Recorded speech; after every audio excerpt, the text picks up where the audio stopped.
मैं स्ट्रीम में ले लेता हूं एक्स मुस्लिम हफ्सा जी को। हफ्सा जी, आपका बहुत बहुत इस्तकबाल है, स्वागत है हमारे इस चैनल पर, इस स्ट्रीम पर। Thank you for joining us. Thank you so much and thank you everyone और माई सेल्फ हफ्सा। और आपको स्पेशल थैंक यू कि आपने मुझे ये प्लेटफॉर्म दिया है मुझे अपनी बात रखने के लिए। Thank you so much Sahil sir. Thank you, thank you. Hafsa ji, मैं तो टू बी ऑनेस्ट मुझे आपके बारे में ज्यादा पता नहीं है। मेरे ख्याल से एक स्ट्रीम में अमित ने मुझे कहा था कि आपको इनवाइट करे इस्लाम से इंसानियत तक वाले एपिसोड में, और फिर इसी तरीके से मैंने आपको कांटेक्ट किया और आपने भी हमारी दावत को कबूल की। उसके लिए सबसे पहले तो शुक्रिया आपका। हाँ sir, thank you so much. मैं चाहती थी कि जो मेरे मेरे साथ हुआ है ना, वो बाकी लड़कियों को ना फेस करना पड़े, क्योंकि हर एक एक्स मुस्लिम की खुद की कहानी होती है। बिल्कुल। हफ्सा जो है ये हमारे रसूलुल्लाह की एक बीवी का भी नाम है। हजरत उमर की बेटी बेटी थी हफ्सा।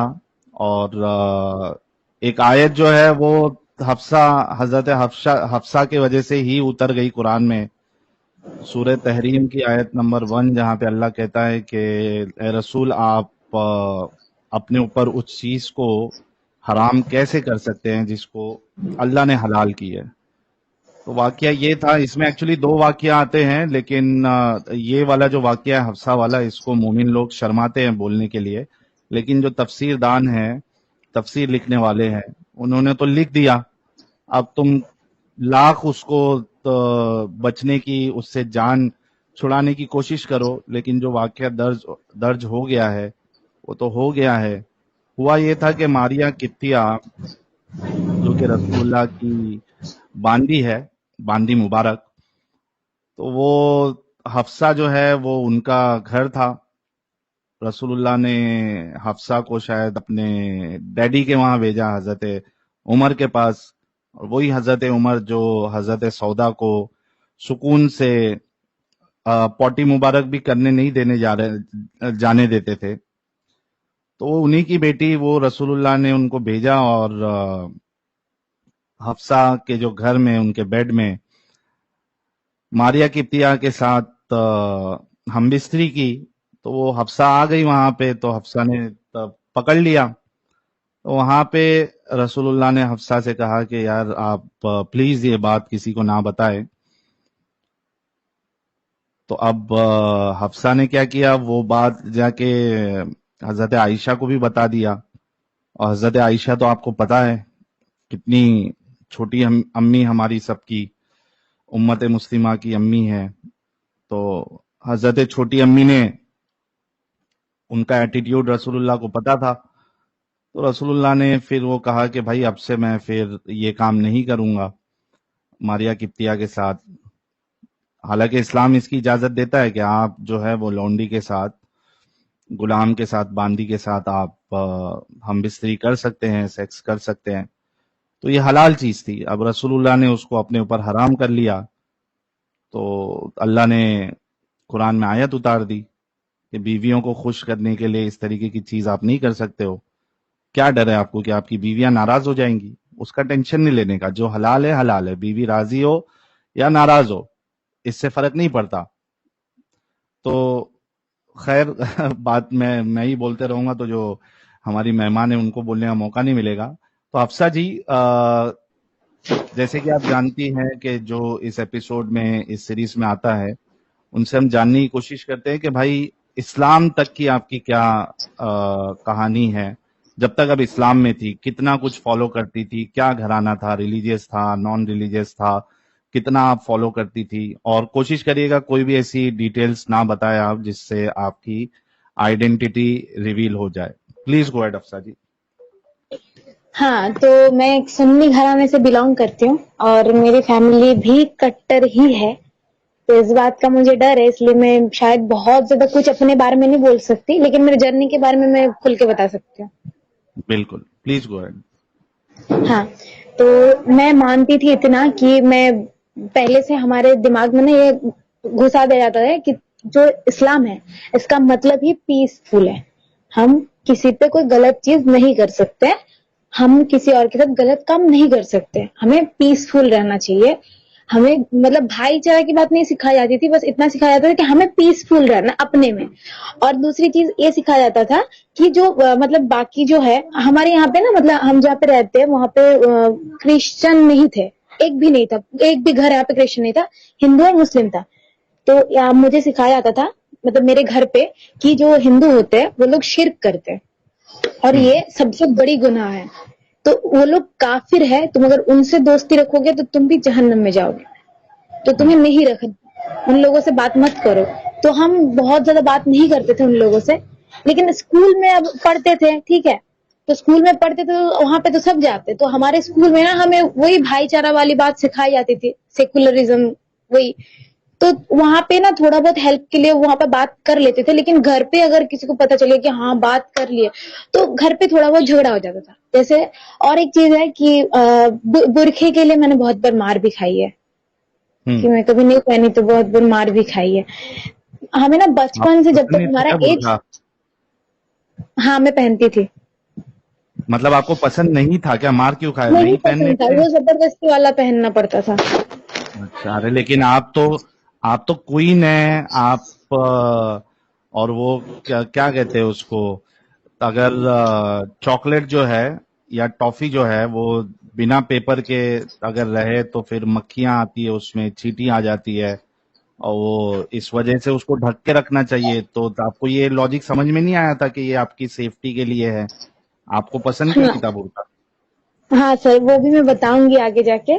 तो हम्म। हमारे घर पे जो ये सब चीजें सिखाई जाती थी ना तो हमें साथ साथ ये भी बताया जाता था कि तुम्हें रहना कैसे है। आप जो बोल रहे हो ना कि ये चीज तुम्हें नहीं समझ आई, तो हमें ये सिखाया गया था कि हाँ तुम्हें ये सब करना है। लेकिन मुझे यार घुटन सा होता था, मुझे कॉन्फिडेंट नहीं मिलता था, तो मुझे नहीं पसंद था, तो इसलिए मैंने बहुत बार मार भी खाई है। और जब हम्म। यही क्वेश्चन मैंने किसी को किया था कि एक चीज और एक मतलब इंसान में क्या कोई फर्क नहीं है, जब मुझे चॉकलेट नहीं, मुझे लीची का एग्जाम्पल देके समझाया गया था ये, कि अगर लीची जो पीला कर दो तो वो गंदे हो जाते, सड़ जाते बहुत जल्दी, वैसे लड़कियों को अगर खुले में रखो, मतलब नंगा पना बोला जाता है डायरेक्टली, नंगा पना हम्म। करो तो फिर सड़ जाओगे बहुत जल्दी, और जहन्नम में जाओगे तो अलग बात है, लेकिन इस दुनिया में भी सड़ जाओगे। तो मैंने कहा वो एक चीज है और मैं एक इंसान हूँ, उसके अंदर दिल नहीं है, उसके अंदर जान नहीं है। मेरे अंदर दिल भी है, मेरे अंदर जान भी है, और मेरे अंदर मर्जी नाम की भी कोई चीज है। अगर मुझे नहीं पसंद तो मैं नहीं पहनूंगी। यही बात रखने के लिए मैं 2-3 दफा मार भी खा चुकी हूँ कि नहीं हम्म। बोलना चाहिए बोल के। ओके। हाँ सर। ठीक है, फिर क्या हुआ? हाँ तो मैं पहले से बताऊं कि स्टार्टिंग से मेरे साथ हाँ, क्या हाँ। क्या हुआ। हाँ, हाँ, स्टार्टिंग से बताइए, बताइए, हाँ, बताइए। तो हमारे यहाँ ना लड़कियों के 10 साल और लड़कों का 12 साल, ठीक है। ये जो हुँ। एज होते है इसके बीच तुम कुछ भी कर सकते हो, कुछ भी पहन सकते हो, तुम्हें कोई उससे प्रॉब्लम नहीं है। यहाँ पे मेरी जब एज 10 हो गई, मतलब मैं तब क्लास 6 या 5th में पढ़ती थी शायद, तो मुझे बहुत अच्छे से याद है कि तब से ही मतलब बचपन से ही मेरी शादी फिक्स थी, ठीक है, मेरे कजन के साथ, मतलब मेरा हुँ। फूफू का बेटे के साथ और एक खाला के बेटे के साथ। दोनों बोलते थे कि मैं अपने बेटे से शादी करवाऊंगा, वो बोलते थे अपने बेटे से करवाऊंगा। तो अब मम्मी खाला के बेटे को सपोर्ट करती थी और मेरे पापा थे वो फूफू के बेटे को सपोर्ट करते थे, क्योंकि वो हुँ। खुद की बहन थी उनकी। तो वहां पे जाके तो यार बचपन में था तो मुझे लगा बड़े होंगे तो पता नहीं क्या होगा, तब देखा जाएगा, तो उतना तक नहीं पता था। बाद में जाके ये चीज ना मुझे बहुत सफर करनी पड़ी, वो मैं बताती हूँ आगे। तो 10 साल तक मेरा लाइफ एकदम नॉर्मल चला, जैसे नॉर्मल हुँ। सबकी होती है वैसे ही। लेकिन मैं घर पे देखती थी, कोई भी काम होता है, कोई भी चीज होती है घर पे, अगर कोई डिसीजन लेना होता है ना, तो मेरी पापा की भी 2 शादी है, वो मेरी मम्मी की कुछ फिजिकल प्रॉब्लम की वजह से हुई है। तो मतलब पापा की जो दूसरी वाइफ है मैं उनको छोटी मम्मी बोलती हूँ।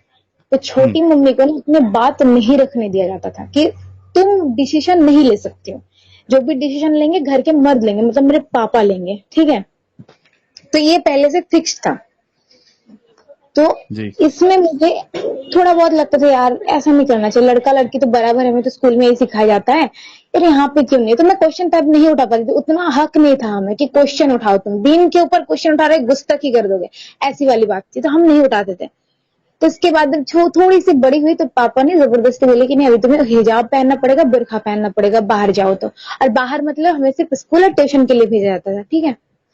तो हम मतलब बुर्खा पहनने लगे, हिजाब पहनने लगे। स्कूल में हमारा बुर्खा अलाउ नहीं था क्योंकि वहां पे ड्रेस कोड होता है, तो उस ड्रेस कोड के हिसाब से तुम हिजाब पहन सकते हो लेकिन बुर्खा नहीं पहन सकते, क्योंकि हिजाब पहनने के लिए मना नहीं कर सकते क्योंकि बिलीफ सिस्टम के ऊपर है। तो हिजाब पहन के रखते, जैसे कि ड्रेस पहन लिए, उसके ऊपर सर ढकने के लिए कोई और एक्स्ट्रा दुपट्टा ले लिए, ऐसा होता था, ठीक है। लेकिन लड़कों के लिए ऐसी कोई चीज नहीं थी। लड़कों के लिए जो भी चीज है सिर्फ ऐसे सुन्नत है, तुम करो तो अच्छा, नहीं करो तो कोई बात नहीं। लड़कियों के लिए हर एक चीज फर्ज है, क्योंकि हमें बचपन से बताया गया है जो भी जहन्नम मतलब जहन्नम में जाएगी जितनी भी, वो ज्यादा से ज्यादा लड़की होगी, क्योंकि सबसे ज्यादा गुनाह लड़की करती है, सबसे ज्यादा जिना लड़की करती है, ये बताया गया है। तो हमें संभाल के रहना चाहिए क्योंकि हमें जहन्नम में नहीं जाना है। तो बचपन से ऐसे मुस्लिम फ्रेंड थे, नॉन मुस्लिम फ्रेंड को मैं नहीं रखती थी क्योंकि शिर्क करते, गंदे होते, काफिर होते, तो हमें नहीं रखने दिया जाता था। तो इसके बाद जब थोड़ी थोड़ी करके बड़ी हुई तो 11 साल के बाद मैं बुर्खा हिजाब जो भी था मैं जबरदस्ती से तो पहनने लगी। तो तब शादी वादी की बात बहुत ज्यादा बढ़ गई क्योंकि मेरा एज 20 बोल रही 12 हो गया, ठीक है। अब शादी करना ही होगा तो 12 हो गया, मेंस्ट्रुएशन भी आ गया, अब शादी करना होगा, बस खत्म बात, घर पे बात होगी, सब कुछ एकदम फिक्स्ड। अब 12 किसी साल शादी की? होगी। हाँ 12 साल में, तब मैं क्लास 8 में पढ़ती थी, मुझे बहुत अच्छे से याद है। तो क्या हुआ कि तब मेरी शादी फिक्स्ड हुई और बोला कि मतलब करना ही है। और जब हम क्लास 8 में पढ़ते थे ना, तभी स्कूल में एनजीओ के बारे में पता चला। एक कोई एनजीओ था, जो मैं नाम नहीं ले सकती, लेकिन वो एनजीओ था जब मेरे स्कूल में गया और वहां पे जाके बताया कि ये जो होता है बैड टच गुड टच होता है, पॉक्सो आइन वगैरह होता है और ये सब कुछ होता है। मुझे मतलब डिटेल्स में बताया गया कि लड़की की एज ये होनी चाहिए, लड़के की एज होनी चाहिए, रीजन सब कुछ वगैरह वगैरह बताया गया। और मुझे साथ साथ ये भी पता चला कि आप अगर जल्दी शादी करवाने के लिए कोई फोर्स करे तो आप खुद कंप्लेन कर सकते हो पुलिस स्टेशन में जाके, या फिर किसी और से भी करवा सकते हो और तुम्हारे घर वालों को लॉकअप में भेजा जाएगा। ये मुझे पता चला और हमें हर किसी को, जो हमारे यहाँ का पुलिस ऑफिसर थे, मतलब थाने के जो इंचार्ज थे, उनका नंबर दिया गया और कुछ ऐसे इंपॉर्टेंट नंबर थे वो दिया गया कि अगर ऐसा होता है तुम्हारे साथ तुम कॉल कर लो, एक बस कॉल करके बता दो कि कहाँ पे हो, क्या नाम है तुम्हारा, इतना बता दो और ये प्रॉब्लम हो रही है। और खुद नहीं कर पाओ तो किसी और से बता दो, कोई प्रॉब्लम नहीं। तो मैंने घर पे आके जब सुना ना कि हाँ चलो ये तो बात हद से बढ़ रही है, तो मैंने घर पे ना आके, क्योंकि हमें तो सिखाया था कि डरो, है ना, अल्लाह से डरो, बचपन से तो यही सिखाया जाता है। तो मैंने ना डराया, मैंने कहा अगर तुम लोग ये करोगे तो मैं पुलिस को जाके बता दूंगी, तुम लोगों को सब पुलिस पकड़ के लेके जाएंगे, अब तुम बताओ तुम्हें क्या करना। हाँ, तो मैंने डरा दिया। तो पापा ने बोले कि चलो ठीक है, अब 5-6 साल वेट कर लेंगे, क्योंकि बात आ गई कॉन्स्टिट्यूशन की, पुलिस की, तो पुलिस तो मतलब पकड़ के लेके गई तो छोड़ेगी की बात तो है नहीं। अब और खुद की बदनामी हो गया अलग से, तो वो हो गई, मतलब शादी की बात हो गई चुप, लेकिन फिक्स था कि किससे करना है, ठीक है। तो मैं उसी टाइम मतलब कुछ महीने बाद छुट्टी था स्कूल का, मैं गई फूफू के घर। वहां पे जाके मेरे साथ सबसे घटिया चीज हुई, वो था जिसके साथ मेरी शादी फिक्स था, वो मेरे से 1 साल छोटा था, लेकिन मेरे से शादी फिक्स थी। तुम्हारे से छोटा था वो? हाँ, मेरे से 1 साल छोटा था। अच्छा, मतलब वो 11, आप अगर 12-13 साल की थी तो वो 11-12 हाँ, साल वो का था। 11-12, हाँ उतना ही था। तो क्या हुआ कि उसने ना मुझे मॉलेस्ट करने की कोशिश की पहली बार। तो पहले मैं बहुत डर गई कि मैं कैसे बताऊंगी घर वालों को, अगर बता दिया और उनको अगर पता चल गया कि मैंने मतलब उस टाइम पे बुर्खा नहीं पहनी थी, मैंने सिर्फ दुपट्टे ले रखे थे, अच्छे से सर कवर नहीं कर रखी थी, उनको पता चल गया तो ऊपर से मारेंगे अलग और मुझे ही गाली देंगे कि तूने ऐसा कैसे लिया, ऐसा हुआ, अगर तूने पहन के रखता तो कुछ नहीं होता, है ना। लड़कियों की तो यही प्रॉब्लम होती है। तो मैंने वो नहीं बता पाई, फिर मैं वहां पे 1 हफ्ते रही, फिर मैं घर आ गई। उसके बाद ना मेरी एक दिल में था कि यार मैं किसको बताऊं, क्या करूं, मुझे कुछ नहीं समझ आ रहा था। तो मैं ना पढ़ाई में पहले से बहुत ज्यादा अच्छी थी, मेरे घर पे उतना अलाउ नहीं था कि तुम बहुत अच्छे से पढ़ो और हम तुम्हें सपोर्ट करेंगे, ऐसा नहीं था। मैं हर साल फर्स्ट आती थी, तो मेरे स्कूल के टीचर मुझे बहुत हेल्प करते थे पढ़ाई में। जैसे कि बुक्स मेरे घर से बहुत ज्यादा नहीं खरीद के दिया जाता था, जितना जरूरत होती थी कि हाँ क्लास में ही बुक्स टेक्स्ट बुक लगेंगे, वो स्कूल से दिया जाता था, और एक्स्ट्रा बुक मुझे खरीद के नहीं देते थे। जितना भी होता था, मुझे स्कूल जो टीचर थे वो मुझे बहुत ज्यादा प्यार करते थे, खुद की बेटी जैसे कि उनका भी एक बेटी थी, वही बोल के तो मुझे बुक्स वगैरह जो भी जरूरत की चीज है ना वो खरीद के लेके देते थे, ठीक है। तो मुझे वहां से हेल्प मिल जाती थी। तो मैं ना हर साल टॉप करती थी। तो मुझे एक ही चीज चाहिए था कि मेरे पापा को लड़की नहीं पसंद, मेरे घर पे किसी को नहीं पसंद, क्योंकि लड़की होगी तो बदनामी होगी, लड़का होगा तो नस्ल को आगे लेके जाएगा और पापा को बुढ़ापे में देखेंगे। ये चीज उनके दिमाग में है। तो उस टाइम पे मुझे बहुत बुरा लगता था यार, मेरे पापा बस एक बार मुझे प्राउड से बोल दे कि ये मेरी बेटी है, ठीक है। तो मुझे ये हर साल में चाहती थी कि मैं टॉप करूं और ज्यादा अच्छे से मार्क्स लाऊं, शायद बोल दे प्राउड से ही कि ये मेरी बेटी है बोल के। और उस टाइम पे ना और एक चीज बता दूं, मैं ना राइटिंग करती थी, मतलब मैं पोएम लिखती थी, ठीक है। तो मुझे शौक था, मुझे अच्छा लगता था। ये तो मतलब खुद के ऊपर होता है ना, तुम्हारे अंदर टैलेंट है तो तुम लिख रहे हो। तो मेरे साथ भी वही था, मैंने स्कूल में प्रेजेंट किया बहुत जगह, तो मुझे अच्छे रिस्पॉन्स मिलने लगे, ठीक है। बाद में जाके मुझे और ज्यादा अच्छे रिस्पॉन्स मिलने लगे। लेकिन उस टाइम में जो मेरे साथ हुआ वो मेरे दिल में रह गया। फिर उसके बाद 3-4 महीने बाद मेरा एग्जाम था, तो मैं एग्जाम की प्रिपरेशन लेने लगी, मैं वो चीज भूल गई। तो एग्जाम खत्म हुआ, कुछ महीने बाद मेरी फिर से छुट्टी हो गई, मैं चली गई फिर से फूफू के घर, कम से कम 7-8 महीने के बाद, ठीक है। तब मैं दूसरी क्लास में थी, छुट्टी के टाइम था, तो मैं चली गई उनके घर। तब मेरा शायद वही 14 होगा साल, 14 या 15 साल होगा। तो मैं उनके घर गई, वही चीज ना मेरे साथ दोबारा हुआ। उसी ने वही किया। चीज दोबारा हुआ, उसी ने किया। और वही चीज मतलब सेम ही चीज मेरे साथ हुआ। और मुझे ना, मैं पहले से तो एक चीज हुआ, मैं उससे दूर दूर रहती थी। मैं अच्छे से बुर्का पहन के रखती थी, अच्छे से सर पे एकदम ढक के रखती थी, मतलब एकदम कवर अप करके रखती थी। मुझे डर था कि घर वाले तो यही टॉपिक मुझे उठाएंगे ना कि ये तुम गलत किए, यही जगह पे तुम्हारा लूप होल्स है। मैं वो चीज में लूप होल्स नहीं रखी, फिर भी मेरे साथ हुआ। तब मैं मतलब ऐसा हुआ, मैं मतलब एक रूम था उनका ना, 3 रूम था, ठीक है। एक पे जो मेरा भाई रहता था, और छोटे छोटे भाई थे, वो खुद भी पढ़ी लिखी है, फिर भी 4-4 बच्चे हैं। उनसे पूछो तो बोलते कि अल्लाह की देन है, ठीक है। मतलब ये और एक ट्रेजेडी है। तो वहां पे उनके 4 बच्चे थे, तो मेरे साथ जो उनकी खुद की छोटी एक बेटी है वो मेरे साथ रहती थी, और एक छोटा सा बेटा था वो मेरे साथ रहते थे। और दोनों भाई दूसरे कमरे में और उसके मम्मी पापा दूसरे कमरे में, मतलब 3 रूम में हम ऐसे सोते थे। तो मैं रात को सो गई, घर पे सब सो गए, उस टाइम पे उसने मुझे मॉलेस्ट किया आके। अब तब मैं बता भी नहीं सकती कि मैं मतलब कैसे, मैं सो रही हूँ उस टाइम में बुर्का पहन के सो जाऊं, नहीं सो सकती ना। और हमारे घर पे ना लड़कियां जब सोती है तो बाहर मतलब अंदर से अगर दरवाजा बंद कर दो, ये अलाउ नहीं है, ये घर का रूल्स है, रिलीजन की बात नहीं बोल रही। तो ये ऐसा था, तो मैं नहीं लगा के सोई, तो मैं ऐसे सो गई, तो वो आके फिर से वही चीज सेम दोबारा किया। मैंने ना तब भी किसी को नहीं बताया। फिर मैंने सोचा यार उसके घर जाना ही नहीं है, क्योंकि उसके घर जाऊंगी तो फिर से होगा। फिर उसके बाद घर आ गई यार, मैं ये चीज दिल से निकली नहीं, तो मेरा रिजल्ट ना थोड़ा सा आपने उसको खराब मना है। नहीं किया था?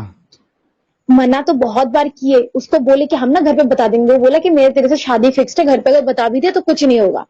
तो मैंने सोचा यार ऐसी भी होती है क्या कि घर पे शादी फिक्स्ड है, मतलब तुम कुछ भी कर सकते हो। तो मैंने ना डर के मारे कुछ बोला नहीं।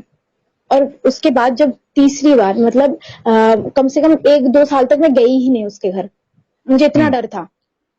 उसके बाद फिर मेरी जो आंटी थी वो मुझे बहुत प्यार करती थी, मुझे बुलाया, मुझे बोला कि चल चल। मैंने कहा मुझे नहीं जाना, मुझे ना अच्छा नहीं लग रहा, मुझे थोड़ी सी तबीयत खराब है बोल के 1-2 बार मैंने उनको टाल दिया। फिर वो मुझे खुद आई लेने के लिए। तो मैं सोचे यार चलो, तो मैंने कहा कि मुझे ना अकेले नहीं सोना, मुझे ना तुम्हारे साथ सोना है। अब उसके हस्बैंड उसके साथ सोते तो मुझे नहीं सुला सकते थे वो। तो मैंने कहा मुझे नहीं पता, बस तुम मेरे साथ सोगी। तो उन्होंने पहले दिन मेरे साथ सोई, दूसरे दिन वो मेरे साथ सोई, तीसरे दिन वो अपने हस्बैंड के साथ सोने चली गई, और मैं फिर अकेली। तो वही चीज मेरे साथ तीसरी बार हुई। तो मैंने तीसरी बार ना आवाज उठाई, क्योंकि तो मैं थोड़ी सी बड़ी थी, तो मुझे आवाज उठाना मतलब ठीक लगा। तो मैंने ना आंटी को बताया सिर्फ कि तुम्हारे बेटे ना मेरे से ऐसे कर रहे थे। तो उन्होंने कुछ भी रिस्पॉन्स नहीं किया, उन्होंने सिर्फ इतना बोला कि ये मतलब वो तुम्हारे से शादी फिक्स है उसकी, वो तुम्हारा होने वाला हस्बैंड है, और तुम किसी और को बताना नहीं वरना बदनामी होगी। यही 2 चीज मुझे बताया गया। मुझे इतना बुरा लगा कि तुम अपनी बेटी मानते मुझे ऐसे बोल रहे हो, मुझे बहुत बुरा लगा। तो उसके बाद वो दिन गया, फिर उस मतलब नेक्स्ट डे ही सेम चीज हुई। तो मैंने ना, मुझे कहा मुझे घर जाना है बोल के मैं चिल्ला दी वहां पे, मतलब उनके घर पे। तो घर पे सब आ गए, सबको पता चल गया ये सब चीजों के बारे में। तो मैंने कहा कि मुझे घर जाना, दोबारा मैं तुम्हारे घर पे कभी नहीं आऊंगी, मैंने डायरेक्टली बोल दिया। तो उसके बाद मुझे घर पे रख के चले गए। चौथी बार मेरे साथ हुई है, तो मैंने घर पे आके बताया कि ये चीज है। तो घर वाले क्या बोल रहे, एक काम करते ना हम ना तुम्हारी उससे शादी करवा देते, बात खत्म हो जाएगी। अगर बाहर पता चल गया तो फिर बदनामी होगी ना फैमिली की। तो मैंने सोची गलत वो करे यार, भरू मैं मुझे बहुत बुरा लगा कि यार ऐसे कैसे तुम एक लड़की के साथ ऐसे कैसे बोल सकते हो, तो उसकी खुद की मेंटल पीस कुछ नहीं होता, इसकी जो ये जो मेंटली इफेक्ट पड़े पता है इस चीज के लिए ना। जब मेरे साथ दोबारा हुआ तो उसके बाद से मुझे पैनिक अटैक आने लगे, मैंने मेडिसिन लेना स्टार्ट कर दिया, इतना बुरा हाल था मेरा। तो उसके बाद ना मैं नानी के घर गई थी घूमने के लिए, क्योंकि पापा ने बोला कि ये चीज है ऐसे ऐसे है तो शादी फिक्स करवा देते हैं। तो मैंने कहा मुझे उसकी शादी बिल्कुल भी नहीं करनी। तो बोलते तू क्या क्या चाहती है कि और भी ज्यादा बदनामी हो, सबको पता चल जाए, फिर तेरी शादी नहीं होगी, फिर हम क्या करेंगे। तो मैं ना इन सब चीजों से बहुत ज्यादा डिस्टर्ब होने लगी। तो पापा क्या किया, मुझे नानी घर पे रख के आ गए, ठीक है। अब नानी घर पे मैंने वहां पे जाके ना बताई, तो मेरी मासी जो मेरी खाला है वो उनके बेटे के साथ शादी फिक्स करने वाली थी, वो मेरे पापा को कॉल करके क्या बोल रही है, तुम्हारी बेटी आके ये बोल रही है, और अगर बाहर किसी को पता चल गया तो क्या होगा, या तो इसका मुंह बंद करवा दो या फिर इसकी शादी करवा दो। मतलब इतना गलत हो रहा है मेरे साथ, ऊपर से मुझे ही कोसा जा रहा है इन सब चीजों के लिए। तो मुझे ये मेरे साथ इतना ज्यादा गलत होने लगा ना, मुझे बहुत ज्यादा बुरा लगा। तो मैंने क्या किया, मैंने ना सुसाइड अटेम्प्ट कर लिया। मैंने कहा मुझे नहीं जीना, अब मैं इन सब चीजों से लड़ ही नहीं सकती, क्योंकि एक बार नहीं, दो बार नहीं, तीन बार नहीं, 4 बार सेम चीज हो रहा है। मैं कैसे लड़ू, क्योंकि मेरे घर वाले मुझे सपोर्ट नहीं कर रहे हैं। बाहर में जिसको बता रही हूँ वो लोग मुझे सपोर्ट नहीं कर रहे, मैं किसको बताऊं। अगर घर से बाहर किसी को बता दिया, घर वाले मुझे या तो पकड़ के मारेंगे, फिर जबरदस्ती शादी करवा देंगे। तो मैंने ना सुसाइड अटेम्प्ट कर लिया। फिर मैं 3-4 दिन के बाद घर से आई, मतलब घर पे आई, 3-4 दिन में हॉस्पिटल में थे, उसके बाद घर आई। फिर मैंने ना, मतलब मेरे घर वाले मुझे तब भी बात नहीं कर रहे थे मेरे साथ, उनको लग रहा था कि मैं ही गलत हूँ, मैंने ये क्या बहुत गलत किया, बहुत बदनामी हो रही है ये वो। तो मुझे बोले क्या कोई नहीं बात सुनेंगे, हम तुम्हारी शादी फिक्स कर देंगे। मैंने कहा अभी तक मेरी एज 80 हुई ही नहीं है, और अगर तुमने दोबारा शादी की बात की है, फिर उस इंसान से शादी की बात नहीं की ना, तो मैं सच में मर जाऊंगी। और इस बार ना मैं कोई लेटर लिख के जाऊंगी और तुम्हारे नाम से, और वो सिर्फ एक तो नहीं, मैं 4-5 लोगों को दे के जाऊंगी कि तुम अगर जला भी दो तो कोई और किसी को पता चल जाए। और मैं इतना बुरा करूंगी ना तुम लोगों के साथ, तुम लोग सोच भी नहीं सकते हो, क्योंकि मुझे ना डराने के सिवा कोई और चारा मुझे नजर ही नहीं आया। तो मैंने ना उनको बहुत डराया, उसके बाद वो लोग चुप हो गए। तो उसके बाद क्या हुआ, ये चीज मेरे दिमाग से आज तक नहीं निकली है कि यार मेरे साथ इतना गलत हुआ। जब मैं आवाज नहीं उठाई तब चुप हो गई, तब किसी ने कुछ नहीं बोला। जब मैं आवाज उठाई तब मेरे खिलाफ बोलने लगे मेरे ही घर वाले। ये हो गई। फिर उसके बाद ना, मतलब पढ़ाई वढ़ाई की, मेरा रिजल्ट बहुत खराब हुआ था। उस टाइम पे मैं इतनी ज्यादा प्रेशराइज हो गई थी ना, सारी चीजों से इतनी ज्यादा डिस्टर्ब हो गई थी कि मेरा रिजल्ट बहुत खराब हो गया। क्लास 11 में भी मेरा रिजल्ट खराब हो गया।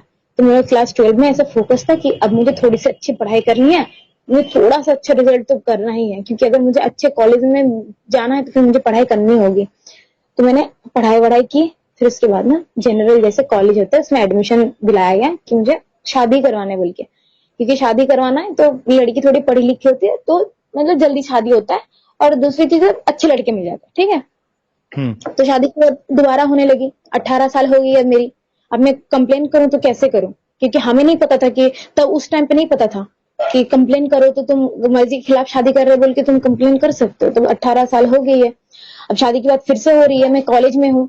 तो उस टाइम पे क्या हुआ कि मेरे ना, मैं राइटिंग करती थी, उसमें ना मुझे थोड़ा सा अच्छा रिस्पॉन्स मिला, मतलब थोड़ा नहीं बहुत अच्छा रिस्पॉन्स मिला। मैं जब कॉलेज में प्रेजेंट की अपने राइटिंग को कोई कंपटीशन था, मुझे फर्स्ट प्राइज मिला। तो मैं बहुत खुश हुई कि आज घर वालों को बता ही देंगे फाइनली कि मैं राइटिंग करती हूँ। मैं इतना खुश थी, मैं बता नहीं सकती थी। घर वाले को आके मैंने सबसे पहले पापा को बताया, क्योंकि मेरी मम्मी तो थी नहीं, छोटी मम्मी उतना नहीं समझती ना मुझको। तो मैंने पापा को जाके सबसे ज्यादा खुश होकर मैंने बताया, पापा मुझे फर्स्ट प्राइज मिला है और मैं राइटिंग करती हूँ, आपको पता है। पापा ने क्या जवाब दिया पता है, आप क्या सोच रहे हो कि पापा ने बहुत ज्यादा अप्रिशिएट किया होगा।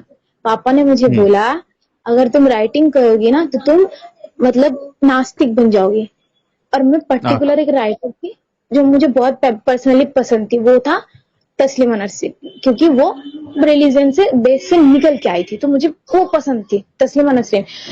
घर पे मुझे वही चीज दोबारा बोला गया कि तस्लीमा नसरीन बन जाओगी, तुम नास्तिक बन जाओगी, धर्म से दूर चली जाओगी, तुम ये नहीं कर सकती हो। तो मेरी जितनी भी डायरी थी राइटिंग की वो सब जला दिया, सब जितने भी थे। यार मेरी टैलेंट है, मुझे इस चीज में आगे जाना था बोल के मैंने आर्ट्स पढ़ाई की है, क्योंकि मुझे ऑनर्स करना था इस लिटरेचर के ऊपर, ताकि मैं और ज्यादा आगे बढ़ पाऊं। जब मेरे सपने मेरे सामने जल रहे थे ना साहिल सर, आपको बता नहीं सकती मैं कितना रोई और कितने दिन तक रोई हूँ। इतना ज्यादा रोना आ रहा था, इतना ज्यादा मुझे खराब लगा कि खुद का सपना में जलते हुए देख रही हूँ। उतना बुरा तो मुझे किसी और चीज में नहीं लगा था।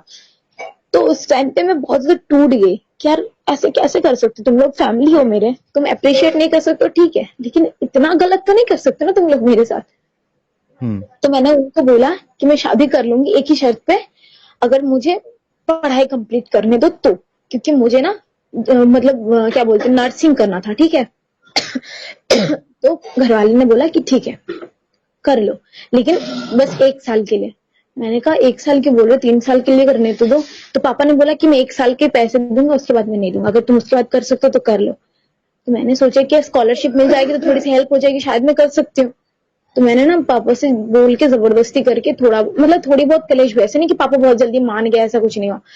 मैंने घर पे वही मैंने कहा कि अगर मैं सुसाइड कर लूंगी, इसमें से डर आया फिर से, क्योंकि मुझे एक ही चीज नजर आती थी कि घर वालों को बात मनाने के लिए मुझे डराना है, मुझे यही चीज पता था, मुझे यही रास्ता पता था। तो मैंने डरा दिया। उन्होंने बोला कि ठीक है लेकिन मैं 1 साल के पैसे दूंगी, उसके बाद तुम मर जाओ, क्या करो मुझे नहीं पता। मैंने कहा ठीक है चलो ये भी मैं मान लूंगी, क्योंकि अगर मैंने 1 साल भी कंप्लीट कर लिया प्रैक्टिस करने के लिए कोई हॉस्पिटल में ज्वाइन कर सकती तो मुझे पैसे मिलेंगे, मुझे पता था। तो उन्होंने मेरा एडमिशन करवाया, मैं घर से निकली। उस टाइम पहली बार बाहर हॉस्टल में थी, और हमारा हॉस्टल ना मतलब रिलीजन के बेस पे नहीं था। मेरा जो रूममेट था ना वो कोई भी मुस्लिम नहीं थे, हम 4 रूम में रहते थे, 4 लड़कियां, वो मेरी रिलीजन की थी नहीं, ठीक है, मतलब हिंदू ही थी। तो मुझे इन इतने गंदे चीजों से जब बाहर निकल के आई, जब मैं हॉस्टल में पहली बार गई, तो मुझे उस टाइम पे पता चला कि लड़की की भी इज्जत होती है, लड़की की भी हक होती है, उनकी खुद की मर्जी होती है। तो मुझे पहली बार पता चला, मुझे इतना इंडिपेंडेंट फील हो रहा था ना, मुझे लग रहा था कि बस ऐसा मेरे घर पे मैं दोबारा नहीं जाऊंगी। इतना ज्यादा मुझे घर से नफरत होने लगी, मुझे इतना ज्यादा नफरत होने लगी मैं बता नहीं सकती।